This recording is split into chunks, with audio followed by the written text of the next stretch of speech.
Pan fydd gennych dyddiadau ca i'w bodloni, dylech gynllunio ymlaen llaw a gwneud amser linking gyntaf a phosibl. Pleidiwch yn nhw ar dyddiad ca i roi cymaint o amser a phosibl i'ch chi'n mwyn delio ag unrhyw oed i anghysgol.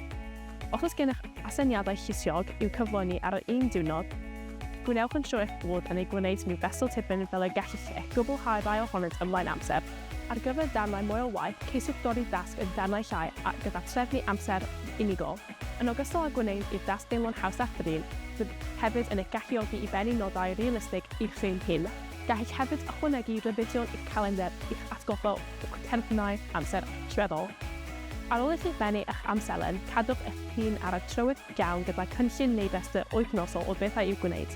Gall ddysgu eich tasgau eich helpu i gwirio eich ben a chanolbwyntio ar hyn sydd angen i'w wneud. Gallech ddefnyddio bwrdd gwyn, nodiadau post-it neu eich calendar neu'ch dyddiadur, beth bynnag sy'n gweithio orau i chi. Gwnewch yn siŵr bod yn blaenoriaethau eich tasgau hefyd. Penderfynwch ba dasgau yw blaenoriaeth uchaf a cheisiwch fynd i'r afael anniwn gyntaf. Pan fydd angen i chi astudio, gwnewch yn siŵr bod eich amgylchedd yn iawn i chi. Gwnewch eich hyn yn gyfforddus a leihau unrhyw bethau sy'n tynnu eich sylw. Nodwch ar bar adegau o'r dydd fod chi'n gweithio orau a cheisiwch drefnu tasgau mwy heriol ar y adegau hynny. Os ydych chi'n cael trafferth canolbwyntio, neu os nad ydych chi'n gallu dechrau aned, rhowch gynnig ar dechneg Pomodoro.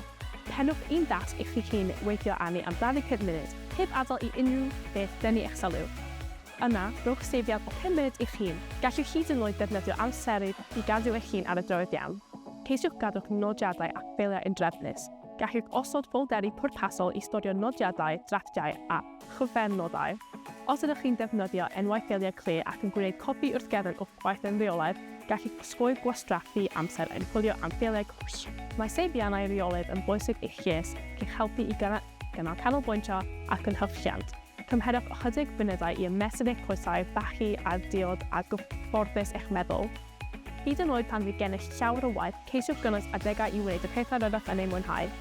Cofiwch, os oes gennych unrhyw bryderon am eich waith, siaradwch am sut rydych yn ei teimlo a ffrindiau, teulu neu'ch tiwtor personol. Ceisiwch wrth sefyll y temtasiwn i gymaru eich cynnydd bobl eraill ar eich cwrs. Cofiwch bod pawb yn gweithio yn ei ffordd eu hunain. Gobeithio bod rai o'r cynghorion hyn wedi eich ysbrydoli. Cofiwch, nid oes un dig sy'n addas i bawb o ran reoli eich amser a bodloni terfynau amser. Adroddwch gyda rai o'r awgrymiadau hyn i'ch helpu i nodi hyn sy'n weithio orau i chi.